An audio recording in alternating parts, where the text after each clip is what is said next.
Assalamualaikum warahmatullahi wabarakatuh. Perkenalkan kami dari kelompok 2. Di sini kami akan mempresentasikan hasil kerja dari kelompok kami dengan yang berjudul Profesi Guru. Di sini saya akan memperkenalkan nama-nama anggota kelompok 2. Yang pertama ada Angga Aditya Nugraha dengan nomor NPM 20219111084. Yang kedua ada Satrioti Wahyu dengan nomor NPM 20219111085. Yang ketiga ada Yunia Nurlaila dengan nomor NPM 202191110.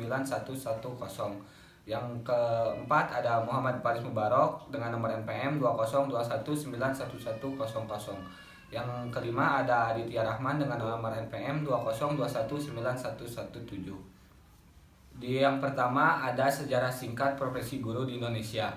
Pekerjaan guru ada sejak manusia mampu berpikir dan mengenal ilmu pengetahuan. Sepanjang sejarah kehidupan manusia, guru selalu ada di tengah masyarakat. Ia mengajarkan berbagai ilmu dan pengetahuan untuk mempermudah manusia untuk menjalankan kehidupannya. Dalam sejarah Indonesia, guru ternyata berkembang seiring dengan berjalannya zaman.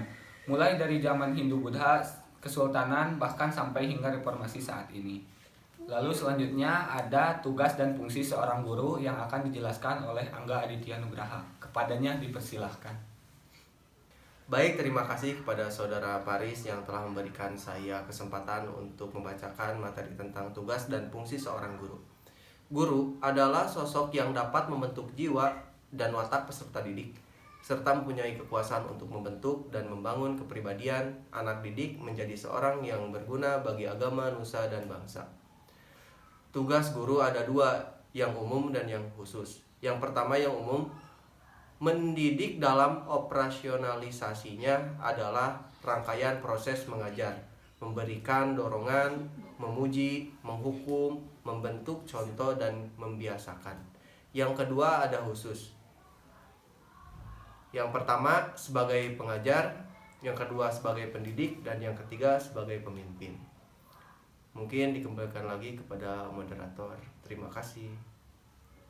Terima kasih kepada Saudara Angga Aditya Nugraha yang sudah memaparkan materi. Lalu selanjutnya ada materi tentang keterampilan dasar yang harus dimiliki oleh seorang guru. Lalu selanjutnya materi yang akan dibacakan yaitu keterampilan dasar yang harus dimiliki oleh seorang guru. Yang pertama ada membuka dan menutup pelajaran yang akan dibacakan oleh Saudari Yunia Nurlaila. Kepadanya dipersilahkan. Baik, terima kasih atas kesempatannya. Di sini saya akan memaparkan mengenai membuka dan menutup pelajaran. Membuka pelajaran sebagai kegiatan awal yang dimaksudkan untuk mengkondisikan peserta didik sedemikian sehingga mereka termotivasi secara fisik maupun psikis dan siap melakukan aktivitas pembelajaran. Memberikan acuan terhadap kompetensi, menunjukkan kaitan substansi materi pembelajaran. Dan yang kedua ada penutup pelajaran pada dasarnya sebagai aktivitas mengakhiri pembelajaran. Melalui kegiatan ini, peserta didik dipastikan sudah memiliki pengalaman belajar yang utuh sesuai dengan perencanaan pembelajaran. Terima kasih. Terima kasih kepada Yunia Nurlaila yang telah memberikan pemaparan tentang materi membuka dan menutup pengajaran. Lalu selanjutnya ada keterampilan bertanya yang akan dijelaskan oleh Aditya Rahman. Terima kasih kepada Saudara Paris. Di sini saya akan memaparkan keterampilan bertanya. Bertanya merupakan salah satu aktivitas yang selalu ada dalam proses komunikasi, memberi stimulus kepada peserta didik dalam membentuk kalimat tanya yang membutuhkan jawaban. Banyak hal yang harus menjadi pertimbangan dalam mengajukan pertanyaan, antara lain ungkapkan pertanyaan secara jelas, memiliki acuan supaya tidak membingungkan, menyebar kepada seluruh peserta didik, memperhatikan jeda waktu untuk peserta didik memikirkan jawaban. Jika pertanyaan tidak mendapatkan jawaban, maka diajukan dengan kalimat yang lain yang lebih mudah sehingga lebih dimengerti peserta didik dan memperjelas informasi yang sudah diterima peserta didik. Terima kasih. Terima kasih kepada Aditya Rahman. Lalu selanjutnya ada materi tentang keterampilan menjelaskan yang akan dibacakan oleh Angga Aditya Nugraha. Baik, terima kasih kepada Saudara Paris. Di sini saya akan membacakan materi tentang keterampilan menjelaskan. Menjelaskan merupakan keterampilan yang utama dan pembelajaran dan tidak terpisah dari penguasaan materi pembelajaran. Hal-hal yang harus diperhatikan ada 4, yaitu yang pertama, menggunakan bahasa sesuai dengan perkembangan peserta didik. Yang kedua, mengungkapkan dengan lancar dan menghindari kata yang tidak perlu dan berulang. Yang ketiga, kalimat disusun dengan tata bahasa yang baik dan mudah dimengerti. Dan yang keempat, menghindari istilah yang meragukan seperti kira-kira, mungkin, apa, dulu, kalau tidak salah, dan sejenisnya. Terima kasih Saudara Paris. Terima kasih kepada Angga Aditya Nugraha yang telah membacakan keterampilan menjelaskan. Lalu selanjutnya ada materi tentang keterampilan mengadakan variasi yang akan dibacakan oleh Satrio Triwahyu. Baik, terima kasih Saudara Faris yang telah memberikan waktunya kepada saya. Di sini saya akan menjelaskan materi dari variasi dalam pembelajaran. Variasi dalam pembelajaran yaitu perubahan aktivitas yang sengaja dilakukan oleh guru dengan maksud untuk menghindarkan kemonotonan yang berakibat kebosanan. Dari berbagai sumber teori dapat dirangkum bahwa variasi dalam pembelajaran meliputi 1. Variasi gaya mengajar, 2. Variasi penggunaan media dan bahan pembelajaran, 3. Variasi pola interaksi dan kegiatan. Sekian yang dapat saya paparkan, kurang lebihnya mohon dimaafkan. Terima kasih kepada Satrio Triwahyu yang telah membacakan materi tentang keterampilan mengadakan variasi. Lalu selanjutnya ada materi tentang memberikan penguatan yang akan dibacakan oleh Yunia Nurlaila. Terima kasih atas kesempatannya. Di sini saya akan melanjutkan dan akan memaparkan sedikitnya memberi penguatan. Penguatan adalah tanggapan guru terhadap perilaku peserta didik yang memungkinkan dapat membesarkan hati peserta didik agar lebih terpacu dalam interaksi pembelajaran. Hal yang sangat mendasar dan menjadi prinsip pemberian penguatan adalah yang pertama, kehangatan dan keantusiasan. Dan yang kedua, kebermaknaan penguatan yang diberikan membuat peserta didik merasakan dihargai sehingga tumbuh dan meningkat perannya dalam pembelajaran. Yang ketiga, hindari kata-kata atau ungkapan mencela atau mengejek respon peserta didik dan tidak sesuai dengan harapan. Misalnya, jawaban yang salah. Dan yang terakhir, penguatan berikan dengan segala dan variasi. Saya kembalikan kepada Paris. Terima kasih kepada Yunia yang telah memaparkan materi tentang memberi penguatan.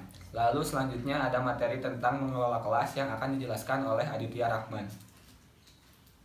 Terima kasih kepada Saudara Paris. Sini saya akan memaparkan mengelola kelas. Mengelola kelas 1. Menciptakan dan mempercayakan iklim belajar yang optimal.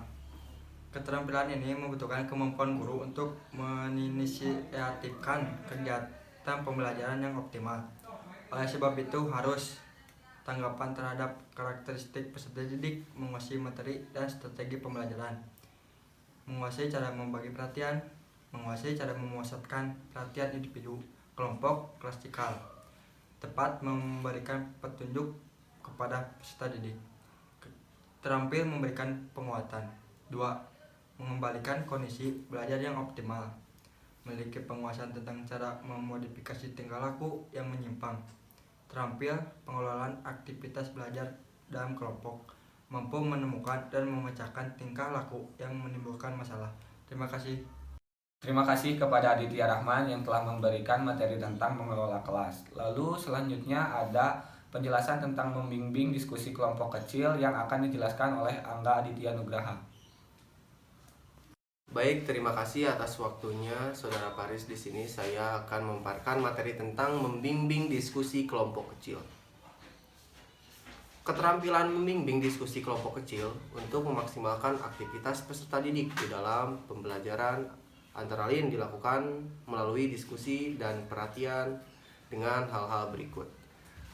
Yang pertama, rencanakan sebaik-baiknya masalah, sistematika diskusi, peran setiap anggota tujuan dan yang harus dicapai.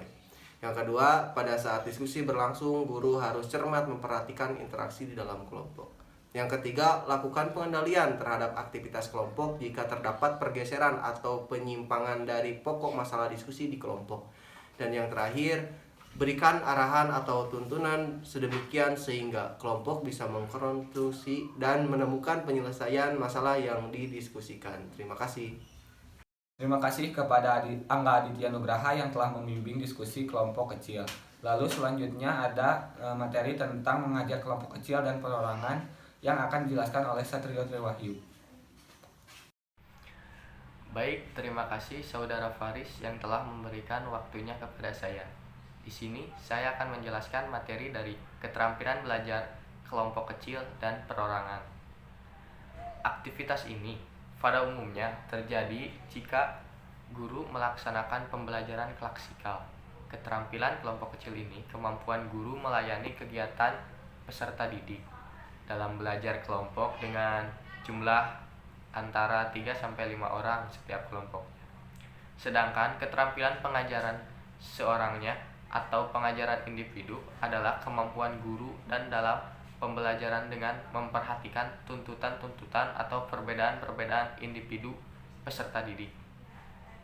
Terima kasih kepada teman-teman yang telah memberikan pemaparan. Lalu di sini saya akan menjelaskan kesimpulan dari profesi guru ini. Guru merupakan profesi tertua sepanjang sejarah kehidupan manusia.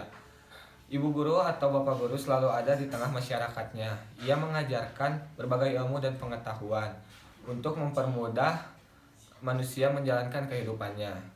Tugas dan fungsi dari seorang guru terbagi menjadi dua. Yang pertama ada yang umum dan khusus. Selain itu ada keterampilan dasar mengajar juga yang harus dilakukan dalam proses latihan mengajar dan terencana, yaitu membuka dan menutup pelajaran, keterampilan bertanya, keterampilan menjelaskan, keterampilan mengadakan variasi, memberi penguatan, mengelola kelas, membimbing, diskusi kelompok kecil, mengajar kelompok kecil dan perorangan. Sekian dari kelompok kami, mohon maaf apabila ada kesalahan. Wabillahi taufiq wal hidayah. Wassalamualaikum warahmatullahi wabarakatuh.